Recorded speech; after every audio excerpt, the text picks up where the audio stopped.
దేవుని పరిశుద్ధ నామానికి మహిమ కలుగును గాక.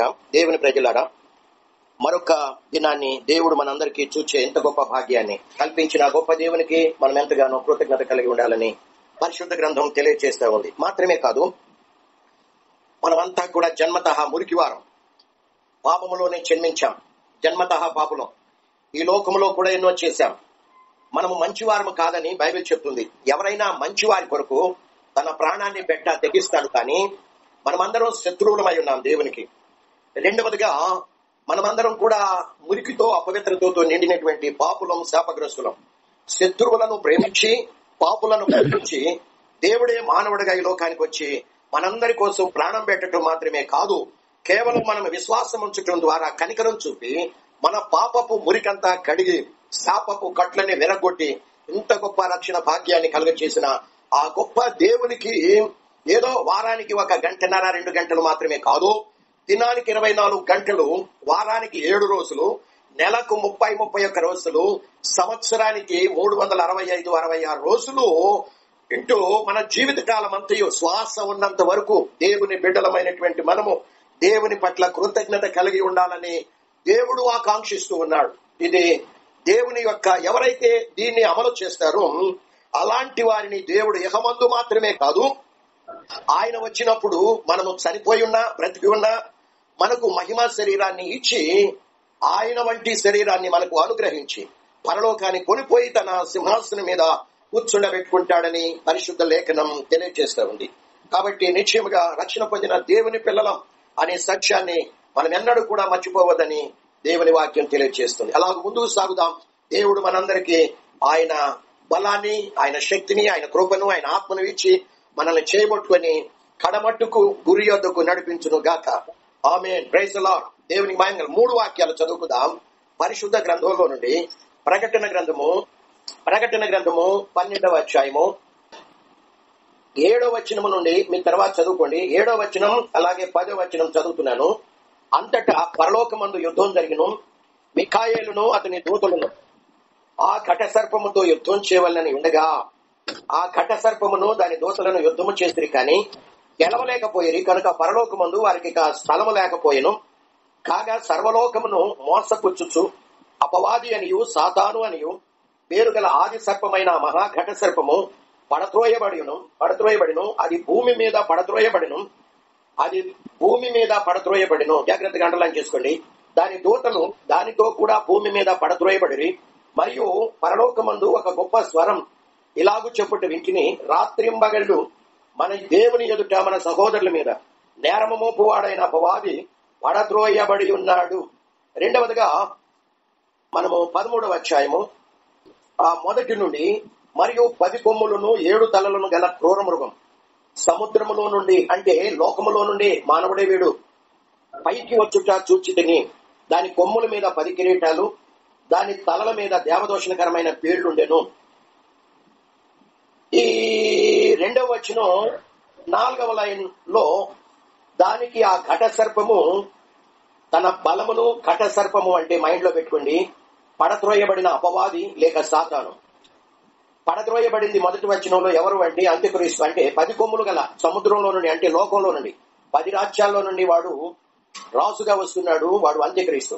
పడద్రోయ 2వ వచనం 4వ లైన్ లో అంత్యక్రీస్తుకు ఆ ఘట సర్పం అంటే సాతాను తన బలమును, తన సింహాసనాన్ని, గొప్ప అధికారమును ఇచ్చెను అని మనం చదువుకుంటా ఉన్నాం. 3వదిగా గత వారం మనం చూసాం డానియల్ గ్రంథము, ద బుక్ ఆఫ్ డానియల్, దానియేలు గ్రంథము 9వ అధ్యాయము 27వ వచనములో మనము చదువుకుంటే, అతడు అంటే అంత్యక్రీస్తు 1 వారమునకు అంటే 7 సంవత్సరముల వరకు అనేకులకు అంటే యూదులకు నిబంధనను స్థిరపరచును. అర్ధవారమునకు అంటే మొదట 3.5 సంవత్సరాలు ముగియగానే దేవాలయములో బలిని, నైవేద్యమును నిలిపివేయును. అంటే వాళ్లతో చేసిన నిబంధనను రద్దు చేయను. హేయమైనది నిలుచు వరకు నాశనము చేయవాడు వచ్చును.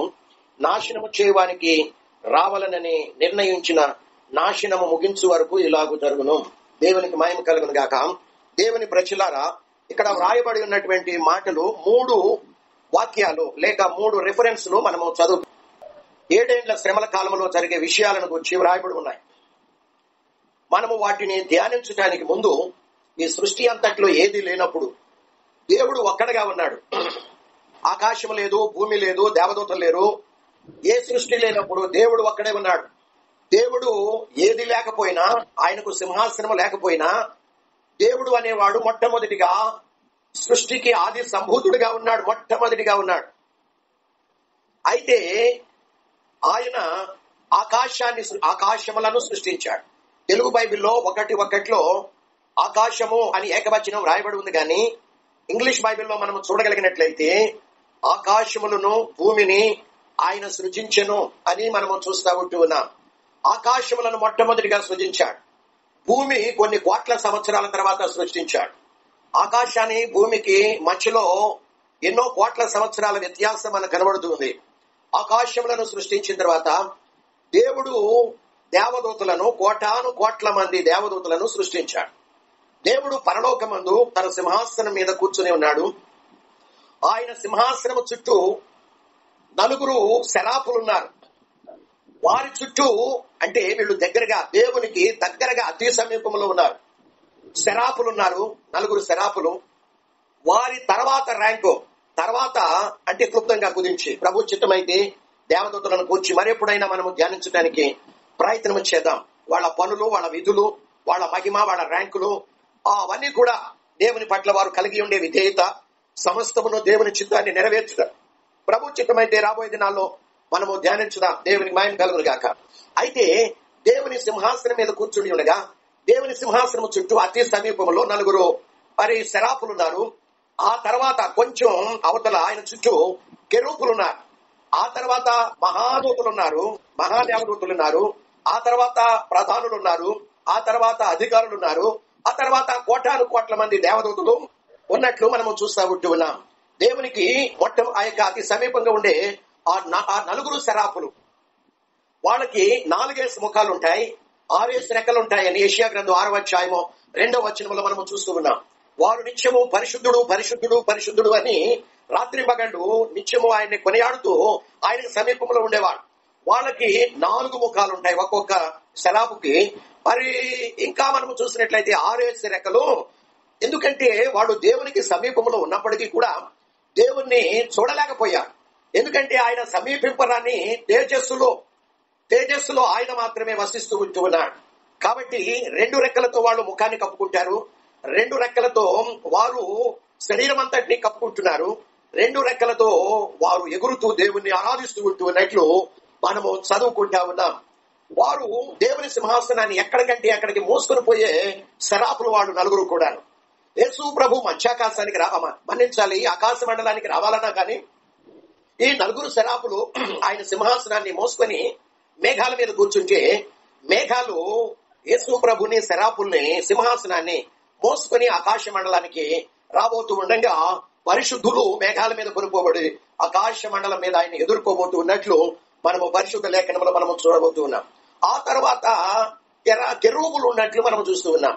యెహెజ్కేలు గ్రంథం 28:14 అధ్యాయం అంతా కూడా మీరు తర్వాత చదువుకోండి. ముఖ్యంగా అక్కడ లూసిఫర్ గూర్చి వ్రాయబడి ఉంది అధ్యాయం అంతా.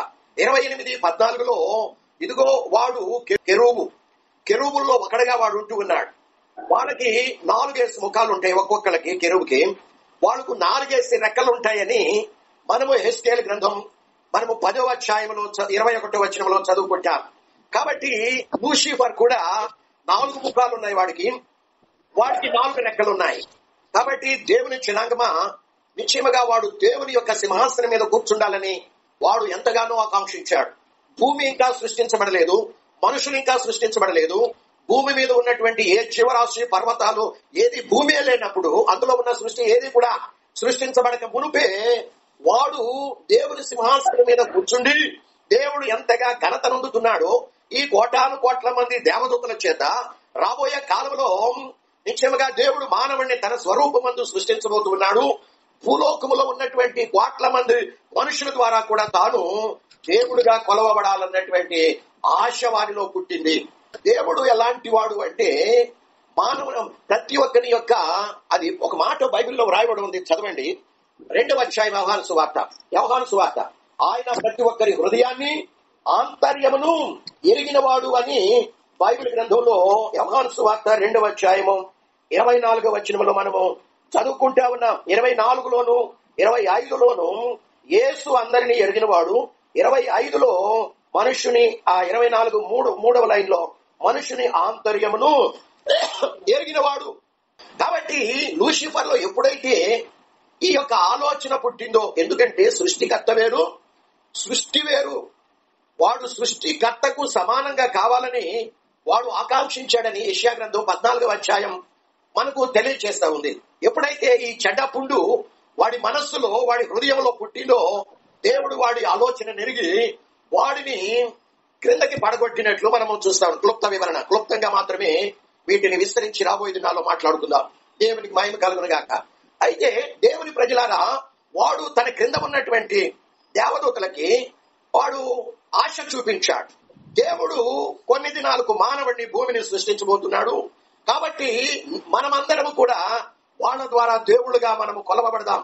ఎవరు నా వెంట వస్తారు అని అంటే, వాళ్ళల్లో ప్రధానమంత్రులు ఉన్నారు, అధికారులు ఉన్నారు, అనేక మంది, కోట్ల మంది వాడి వెంట వచ్చేసారు. ఎప్పుడైతే వాడితో పాటు ఈ ఆలోచనలో పాల్గొని వాళ్ళు కూడా చెడిపోయారో, దేవుడు ఈ యొక్క లూసిఫర్ తో పాటు ప్రధానులను, అధికారులను, వాడి దూతలందరినీ కూడా క్రిందకు పడవేశాడు. అంటే వాడు పరలోకము నుండి భూమి సృష్టించక మునిపే వాడు వాయుమండలానికి పడత్రోయబడ్డాడని ఎఫెసీ పత్రిక 2వ అధ్యాయము 2వ వాక్యం మనకు తెలియజేస్తుంది. వాయుమండల అధిపతి అని వాడికి అక్కడ ఆ పేరు. ఇప్పుడు పరలోకముల నుండి స్థానం లేదు వాళ్ళకి, గెంటు వేయబడ్డారు. గెంటు వేయబడినప్పుడు వాళ్ళంతా కూడా ఎక్కడ తిష్టవేశారో, భూమికిని పరలోకానికి మధ్యలో ఆకాశంలో వాయువు ఉన్నంత వరకు వాయుమండలం అనే దానికి పేరు. ఆకాశ మండలం అనే వేరుంది, మరి వాయుమండలం అనేది ఒకటి ఉంది, అలాగే భూమండలం అనేది వేరు వేరు పేర్లు ఇవ్వబడ్డాయి. కాబట్టి లూసిఫర్ గా ఉన్నప్పుడు వాడు అందగాడు, వాడు జ్ఞానమును కలిగినటువంటి వాడు, వాడు సౌందర్యము కలిగిన వాడు, వాడు నిపురాలతో అనేక సౌందర్యముల చేత అలంకరింపబడినటువంటి వాడు అని యెహెజ్కేలు గ్రంథం 28వ అధ్యాయం అంతటా కూడా వాడిని గూర్చి తెలియజేస్తా ఉంది. దేవుని బిడ్డలారా, అయితే వాడు ఎప్పుడైతే ఆ చెడ్డపుండు పుట్టి దేవుని చేత వాడు పడత్రోయబడి ఉంటున్నాడో, వాడుకు అపవాది అనియు, ఘట సర్పమనియు, సాతాను అనియు అనేక రకాలైనటువంటి పేర్లు వాడు కలిగి వాడు అక్కడ తిష్ట వేసినట్లు మనము చూస్తా ఉంటున్నాం. ఉదాహరణకి ఒక మాట చెప్పాలంటే, డానియల్ ఒక విషయం కొరకు ప్రేర్ చేయటం ప్రారంభించాడు అని గత వారం మనం ధ్యానించాం. అయితే ఆయన ఉపవాసం ఉన్నాడు. ఇన్ని దినాలు ఉండాలని, ఒక రోజునా లేకుంటే 21 రోజులైనా, 7 రోజులైనా, 40 రోజులైనా ఆయన ఒక పరిమితి పెట్టుకోలేదు. నాకు జవాబు వచ్చేంత వరకు అని ఆయన ఉపవాసం ఉన్నాడు. అంటే ఆయన అల్పాహారం తీసుకుంటున్నాడు, కఠినమైన ఉపవాసం ఏమీ కాదు. అటువంటి సందర్భంలో నిశ్చయముగా ఆ దేవుడు ఆయన చేస్తున్నటువంటి ప్రార్థన మొట్టమొదటి దినానికి దేవుని ఎదుగు చేరిపోయింది. మొదటి దినానికే చేరినప్పుడు వర్తమాన వాకిని దూత ఎవరంటే గబ్రియేలుకి రిప్లై ఇచ్చి దేవుడు పంపిస్తూ ఉంటే, మొదటి దినాన్నే తీసుకుని వస్తుంటే గబ్రియేలును 21 రోజులు ఈ వాయుమండలంలో ఉన్నటువంటి అపవాది, వాడి సేనలు ఆ జవాబు తీసుకొని రానికుండా అడ్డగించినట్లు మనం చూస్తూ ఉన్నాం. అట్లా ఎన్ని దినాలు అడ్డగించేవాడో మనకు తెలియదు. కానీ డానియల్ అయితే జవాబు వచ్చేంత వరకు ఆయన ఉపవాసంలోనే గడుపుతూ ఉన్నాడు. 21వ దినాన్న మిఖాయేలు, ప్రధాన దూతల్లో మిఖాయేలు అనే వాడు వచ్చి వాడితో యుద్ధం చేస్తుంటే, వాడితో వాడి సైన్యంతో గబ్రియేలు తప్పించుకుని వచ్చి 21వ రోజున, ఈ రోజు చాలా మంది 21 రోజులు ఉపవాసం, డానియల్ ఉపవాసం అని పేర్లు పెట్టుకుని అలా ఉంటున్నారు. అది వాక్యానుసారం కాదు. మనకు జవాబు వచ్చేంత వరకు నేను పట్టు విడవను, దేవుడు నాకు సహాయం చేసేంత వరకు నేను ఉపవాసం ఉంటాను అని ఉండాలి. కానీ 3 దినాలని, 7 దినాలని, 21 దినాలు డానియల్ ఉపవాసం అని, 40 దినాలు యేసు ప్రభు ఉండిన ఉపవాసం అని, లేకుంటే మోషే ఉపవాసం ఉన్నాడో లేదో మనకైతే తెలియదు. కానీ సీనాయి పర్వతం మీద దేవునితో 40 దినాలు గడిపినట్లు మనము చూస్తా ఉన్నాం. ఈ లూసిఫర్ గా కాకుండా చాలా మంది రోజుల్లో వాక్యం చెప్పేటప్పుడు లూసిఫర్ గాడు అంటారు. లూసిఫర్ గాడు కాదు, పతనం కాకముందు, పాపపు పుండు వాడిలో పుట్టక ముందు వాడు లూసిఫర్. వాడు అందగాడు, సౌందర్యవంతుడు, జ్ఞానవంతుడు, వాడు సమస్తం ఎరిగినటువంటి వాడు. అటువంటి వాడు పాపము చేసి పడద్రోయబడిన తర్వాత అపవాది గాను, సాతాను గాను, ఘట సర్పం గాను పారిపోయి వాడు సైన్యం అక్కడ వాయుమండలంలో వారు తిష్ట వేసుకుంటున్నారు. బైబిల్లో ఒక వాక్యం చదువుకుందాం, చదవండి దయచేసి. ఎఫెసీయులకు రాసిన పత్రిక 6వ అధ్యాయం, ఎఫెసీయులకు రాసిన పత్రిక 6వ అధ్యాయము 10 నుండి 12 వచనాలు అనుకుంటాను. 6వ అధ్యాయం 10 నుండి 12వ వచనం చదువుతున్నాను. ఏలయనగా మనము పోరాడున్నది శరీరంలో కాదు కానీ ప్రధానులతోనూ, అంటే పడద్రోయబడినటువంటి వాడు వెంట వచ్చిన ప్రధానులను, అంటే పరలోకంలో వాళ్ళకి అక్కడ ర్యాంకులు ఉన్నాయి, ఆ ర్యాంకులు ఉన్నాయి, మహిమ ఉంది. ఆ ప్రధానులతోనూ అధికారులతోనూ ప్రస్తుత అంధకార సంబంధులకు లోకనాథులతోనూ ఆకాశ మండలముందున్న దురాత్మ సమూహములు అని ఇక్కడ మనము చూస్తా ఉంటున్నాం. వీళ్ళందరూ కూడా ఈ అపవాది ప్రధానులు, మరి అట్లానే మరి అధికారులు, లోకనాథులు, ఆకాశ మండలం అందున్న దురాత్మ శక్తులు, చీకటి శక్తులు, ఇవన్నీ కూడా అక్కడ టెస్ట్ వేసి ఉన్నాయి. మన ప్రార్థనలకు కొన్నిసార్లు వెంటనే జవాబు రాకపోవటానికి కారణం ఏంటి అంటే, మన ప్రార్థనలు వాడు ఆటంకపరుస్తూ ఉంటాడు. ఒక్కొక్క విశ్వాసికి ఒక్కొక్క గబ్రియేలు దూత ఇవ్వబడతాడు, ఒక్కొక్క విశ్వాసికి ఒక్కొక్క మిఖాయేలు దూత ఇవ్వబడుతూ ఉంటాడు. దేవునికి మహిమ కలుగును గాక. మన ప్రార్థనలన్నీ కూడా దేవుని చెంతకు తీసుకుని వెళ్ళి దేవుడిచ్చే జవాబులు మనకు అనుగ్రహించడానికి ఈ యొక్క గబ్రియేలు ఉంటాడు. మన పక్షాన యుద్ధం చేసి మనకు విజయాలు ఇవ్వటానికి మిఖాయేలు ఉంటాడు. దేవునికి మహిమ కలుగును గాక. అయితే 7 ఏళ్ల శ్రమల కాలానికి ప్రారంభంలో ఈ ఆకాశ మండలం అందున్నటువంటి, వాయుమండలం అందున్నటువంటి ఈ దురాత్మ సమూహములు వాటి సైన్యంతో మనం చదువుకున్నాం. 12వ అధ్యాయం 10వ వచనం, అలాగే 9వ వచనం కూడా మనం చదువుకున్న ప్రకటన గ్రంథంలో మిఖాయేలు ఆయన దూతలు, ఆయన సైన్యం అంతా కూడా వీళ్లతో యుద్ధం చేసి భూమి మీదకి పడద్రోయబడ్డాడు. వీళ్ళందరూ ఇప్పుడు భూమి మీదకి వచ్చేసారు. కాబట్టి వాడు ఒక ఆత్మయ్య ఉన్నాడు, వాడికి ఒక మానవుడు కావాలి, వాడే అంత్యక్రీస్తు. కాబట్టి వాడు క్రిందకి పడద్రోయబడు, కానీ వాడు సైన్యం వాడు ఏం చేస్తున్నాడంటే, మనం చదువుకున్నాం 13వ అధ్యాయం 2వ వచనం 4వ లైన్లో ప్రకటన గ్రంథంలో చదువుకున్నాం. వాడు తన సింహాసనాన్ని అంత్యక్రీస్తుకి ఇచ్చాడు, వాడు తన బలాన్ని అంత్యక్రీస్తుకి ఇచ్చాడు, వాడు తనకున్నటువంటి అధికారాన్ని అంత్యక్రీస్తుకి ఇచ్చినట్లు మనం చూస్తా ఉన్నాం. అబ్బాయ్, నేను నిన్ను ఈ లోకంలో దేవుడిగా చేస్తాను, నీకు నా పవర్ అంతా కూడా ఇస్తాను, కాబట్టి నీ పవర్ని బట్టి భూలోకాన్ని నువ్వు పరిపాలన చేస్తూ నాకు మహిమ తేవాలి, నా శత్రువైనటువంటి యేసు రూపంలో ఉన్నటువంటి ఆయన పిల్లలకు నువ్వు హింస పెట్టాలి అని వాడు తన సింహాసనాన్ని, తన అధికారాన్ని, తన బలాన్ని వాడికి ఇచ్చినట్లు మనము చూస్తా ఉంటూ ఉన్నాం. దేవునికి మహిమ కలుగును గాక. వాడు అంత్యక్రీస్తు ఘటసర్పం దగ్గర నుండి, సాతాను దగ్గర నుండి ఆ సింహాసనం తీసేసుకొని, ఆ బలాన్ని తీసేసుకొని, అధికారాన్ని తీసుకొని ఇప్పుడు 7 ఏళ్లు శ్రమల కాలంలో వాడు ఆ అధికారం చెలాయించడానికి ప్రయత్నం చేస్తూ ఉంటూ ఉన్నాడు. దేవుని మహిమ కలుగును గాక. అయితే దానికి ముందు వాడు పరిపాలన చేయడానికి, ప్రపంచమంతా కూడా పరిపాలన చేయడానికి ముందు యూదులు దేవుని మందిరాన్ని కట్టుకోవాలి కదండి. యూదులు దేవుని మందిరాన్ని కట్టుకోవాలి. 7 ఏళ్ల శ్రమల కాలంలో వాడి పరిపాలన ప్రారంభించడానికి ముందు, అది ప్రారంభంలో మొట్టమొదటిగా ఇది జరగాలి. ఆ మాటను మనము చూడటానికి ముందు 7 ఏళ్లు శ్రమల కాలం 2గా విభాగించబడింది, విడగొట్టబడింది అని దానియేలు గ్రంథం 9వ అధ్యాయం 27వ వచనంలో మనము చదువుకున్నాం. ఒక వారానికి యూదులతో నిబంధన చేస్తాడని, అయితే అర్ధవారానికి దాన్ని రద్దు చేస్తాడని, వాడు బాగా హేయ వస్తువుగా దాని మీద కూర్చుంటాడని, ఈ విషయాలన్నీ కూడా తెస్సలోనికీయులకు రాసిన 2వ పత్రిక 2వ అధ్యాయంలో మనకు కనబడుతూ ఉంటూ ఉన్నాయి. కాబట్టి దేవుని బిడ్డలారా, ఈ 7 ఏళ్ల శ్రమల కాలం మొట్టమొదటి ఫస్ట్ 3.5 years ఇది సంఘానికి కలగబోయే శ్రమలు. సెకండ్ పార్ట్ 3.5 సంవత్సరాలు ఇది యూదులకు కలగబోయే శ్రమలు అని పరిశుద్ధ గ్రంథం మనకు తెలియజేస్తా ఉంది. ఈ సంఘానికి 7 ఏళ్ల శ్రమల కాలం ఎప్పుడు ప్రారంభమవుతుంది అని మనము చూసినట్లయితే, ప్రకటన గ్రంథం 6వ అధ్యాయం 1వ వచనంలో ప్రారంభమయ్యి ఇది 18వ అధ్యాయం చివరి వరకు కొనసాగించి ముగించబడుతుంది. అంటే 6వ అధ్యాయం మొదలుకొని 18 అధ్యాయాల వరకు 7 ఏళ్ల శ్రమల కాలం ఉంటుంది. 19వ అధ్యాయమేమో మరి సంఘానికి క్రీస్తుకు వివాహం జరుగుతుంది.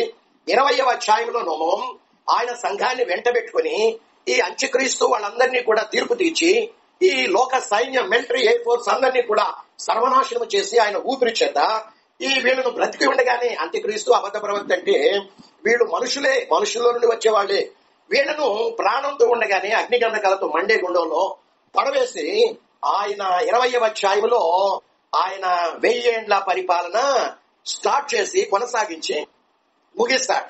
20వ అధ్యాయంలోనే 1000 ఏండ్ల పరిపాలన ముగింపులో ఆయన చనిపోయి ఉన్నటువంటి పాపుల్ని, బ్రతికి ఉన్నటువంటి పాపుల్ని సింహాసనం వేసుకుని కూర్చుండి తీర్పు తీర్చి ఆయన అందరినీ కూడా అగ్నిగంధకాలతో మండే గుండంలో వేసేస్తాడు.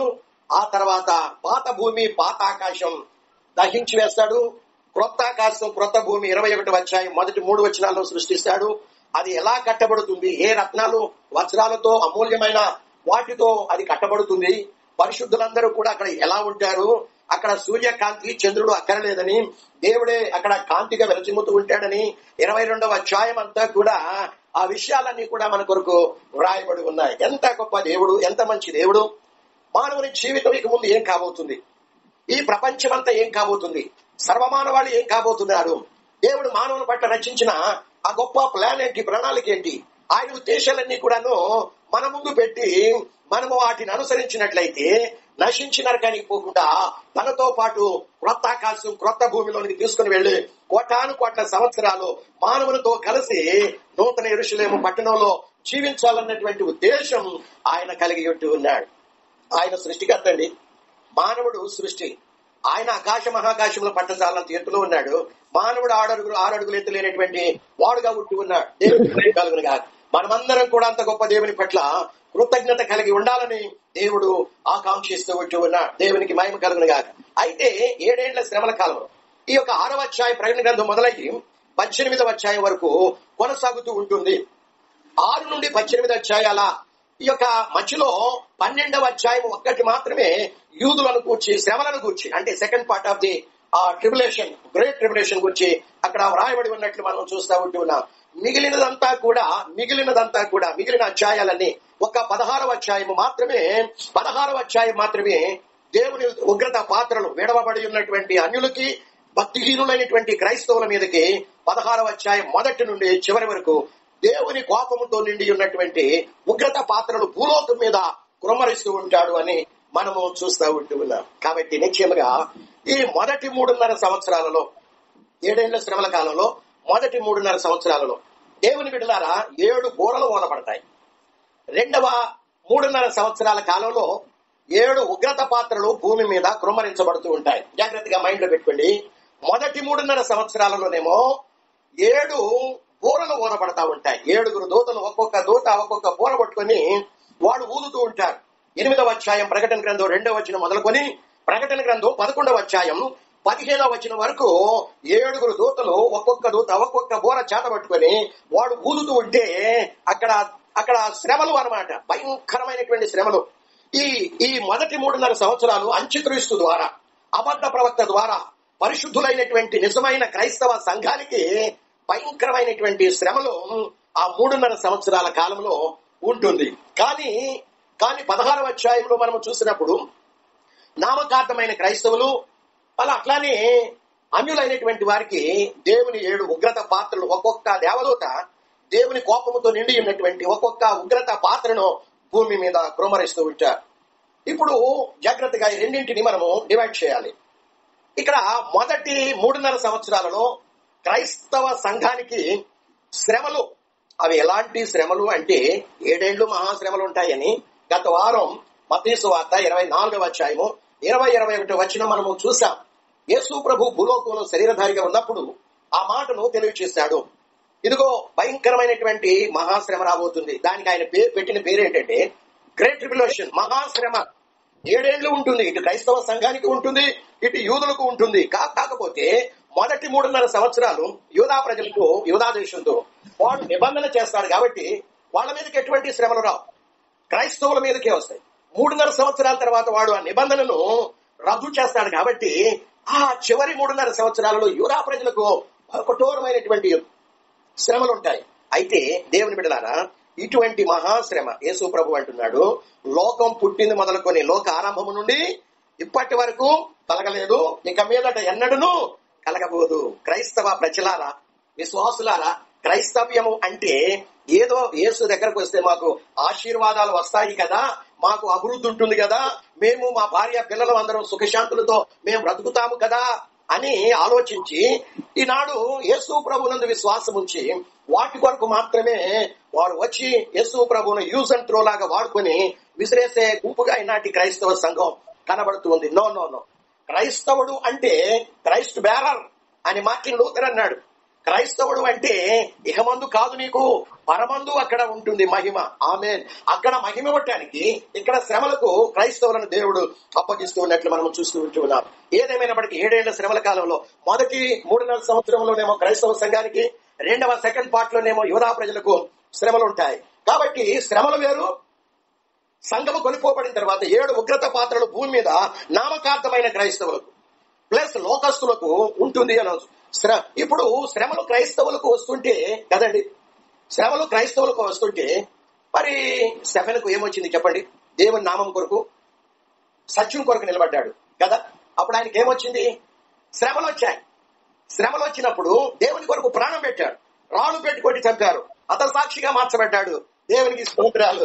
ఆయన వెళుతుంటే, ఆయన ఆత్మ శరీరాన్ని విడిచి వెళ్తుంటే యేసు ప్రభు నిలువు మోకాళ్ళ మీద ప్రధాన యాజకుడుగా ఉండి తండ్రి కుడి ప్రక్కన ఆయన లేచి, బైబిల్లో మనం చదువుకుంటా ఉంటాం, అపోస్తలుల కార్య గ్రంథం 7వ అధ్యాయంలో ఆయన లేచి నిలవబడి ఆయనకు వెల్కమ్ చెప్తూ దేవదూతలకి అందరికీ కూడా ఆయన ఆర్డర్ జారీ చేసుకున్నాడు.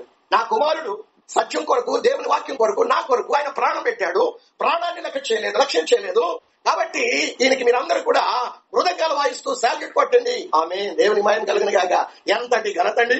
సృష్టికర్త అయినటువంటి దేవుడే నిశ్చయముగా లేచి నిలబడి ఆయనను సాధారణంగా మట్టి మానవుడిని ఆహ్వానిస్తూ ఉన్నాడు. సాధారణంగా అంటే ఎంత ఘనత ఉంటుంది, ఎంత మహిమ ఉంటుంది. దేవునికి మహిమ కలిగిన గాక కదండి. 6వ అధ్యాయం అంతా మీరు చదువుకోండి. అపోస్తలుల కార్య గ్రంథం 7వ అధ్యాయం అంతా కూడా చదువుకోండి. అక్కడ ఆయనను గూర్చి, స్టెఫెన్ గూర్చి కొన్ని మాటలు చూసే టైం అయిపోయింది, ముగించుకుందాం. ప్రభు చెప్పిన అపోస్తలుల కార్యం రండి, ఒక్క మాట చదువుకొని ముగించుకుందాం, టైం లేదు. అపోస్తలుల కార్య గ్రంథం 6వ అధ్యాయము 5వ వచనంలో 7గురిని ఇక్కడ అభిషేకించారు, ప్రతిష్ఠించారు. దైవజనులు, అపోస్తలుడు, వారిలో ఇక్కడ 7గురు ఉన్నారు. వాళ్ళల్లో మొట్టమొదటి వాడు 6వ అధ్యాయం 5వ వచనంలో 2వ లైన్ లో విశ్వాసముతోనూ పరిశుద్ధాత్మతోనూ నిండుకున్నవాడైన స్టెఫెను అని మనం చూస్తా ఉన్నాం. 7గురు ఇక్కడ ఉన్నప్పటికీ కూడా 7గురులో ఒక్కడు మాత్రమే విశ్వాసంతోనూ ఆ పరిశుద్ధాత్మతోనూ సంపూర్ణుడుగా అంటే ఫుల్నెస్ కదండి, నిండుకున్నవాడుగా మనం చూసినట్లయితే. అలాగే 8వ వచనంలో మనం చూస్తే కృపతో నిండుకున్నవాడని, బలముతో నిండుకున్నవాడని మనం చూస్తున్నాం. 9వ వచనం 10వ వచనంలో జ్ఞానముతో నిండుకున్నవాడు అంటే ఫుల్నెస్, ఎక్కడా కూడా కొదువు లేదు. మనం ఇక్కడ చదువుకుంటే దేవుని బిడ్డలారా, విశ్వాసములో ఫుల్నెస్, పరిశుద్ధాత్మతో నిండుకొని, కృపలో నిండుకొని, బలముతో, దైవ బలముతో నిండుకొని, జ్ఞానముతో నిండుకొని, నిశ్చయముగా ఆయన ముఖం ఎలా ఉందంటే 15వ వచనం 6వదిగా ఆయన దేవదూత ముఖం వల్లే కనబడిందంట. అక్కడ చూస్తున్నటువంటి మహాసభ, సంహేంద్రిన సభ, 70 మంది సభ్యులు. అక్కడ ప్రధాన యాజకుడు జడ్జిగా ఉంటాడు. ప్రియులరా, వాళ్ళలో సభలు కూడా అంతకు ముందు మరి సర్కిల్ ఇన్స్పెక్టర్ హోదా కలిగి ఆ సంహేంద్రిన సభలో ఒక మెంబర్ ఆఫ్ ది ఆ యొక్క సభకు ఉన్నట్లు మనం చూసాం. అనేకమైన మహత్కార్యాలు చేస్తూ దేవుని వాక్యం ప్రకటిస్తూ ఉంటే కొంతమంది యోధా ప్రజలు, కొన్ని దేశాల నుండి వచ్చిన అనేక యోధా ప్రజలు కుయుక్తితో నిండుకొని చివరికి ఆయన పట్టుకొని కొంతమంది అబద్ధ సాక్షులు నిలబెట్టి సభ ఎదుటికి తీసుకుని వెళ్ళారు. వాళ్ళందరూ తేరు చూస్తే ఆయన ముఖం దేవదూత వల్లే ప్రకాశించినట్లు మనము చూస్తా ఉన్నాం. ఏమయ్యా ఇది కరెక్టేనా అని ప్రధాన యాజకుడు ఆ సభకు ఆ మెయిన్ పర్సన్ అయినటువంటి ఆయన అడుగుతుంటే ఆయన 2వ వచనం నుండి ఎత్తుకొని అబ్రహాము మొదలుకొని, అబ్రహాముకు కనాను దేశంలో అరిపాదం పెట్టునంత స్థలము లేనప్పుడు దేవుడు వాగ్దానం చేశాడని అక్కడి నుండి ఎత్తుకొని ఇస్సాకు, యాకోబు, దావీదు ఇవన్నీ కూడా లాక్కొని వస్తూ క్రీస్తు దగ్గరికి లాక్కొని వచ్చి, ఇదిగో ఈయన మీ రక్షకుడైతే ఈయన మీరే సిలువ వేసి చంపారు అని చెప్తుంటే పళ్ళు పట్టపట్ట కొరికి ఆయన గ్రామపు ఆ ఊరి బయటికి లాగి రాళ్లతో కొట్టి చంపినట్లు మనం ఇప్పుడు దీనేమంటాం చెప్పండి? దీనేమంటాం? దేవుని కొరకు, సత్యము కొరకు, దేవుని వాక్యం కొరకు ఆయన ప్రాణం పెట్టాడు. హతసాక్షిగా మార్చబడ్డాడు. ఆయనకి శ్రమలు వచ్చాయి. దేవుని కొరకు నిలబడ్డప్పుడు మనకేమొస్తా ఉంటాయి? శ్రమలు వస్తా ఉంటాయి. శ్రమలు వేరు, ఉగ్రత వేరు. ఆ ఉగ్రత ఏంటో రాబోయే దినాల్లో మనము ధ్యానించుదాం. అందరూ కూడా తలలు వంచాలని ప్రభు పేరిట కోరుతున్నాం. ప్రభు కొరకు, సత్యం కొరకు నిలబడ్డప్పుడు శ్రమలు వస్తాయి. మేలుల కోసం కాదు. మేలులు ఇవ్వాలనుకున్న వాడికి ఎంత అవసరమో దేవుడు ఇస్తాడు. అవసరం అనుకున్న తన పిల్లలకి ఎంత అవసరమో తప్పకుండా ఇస్తాడు.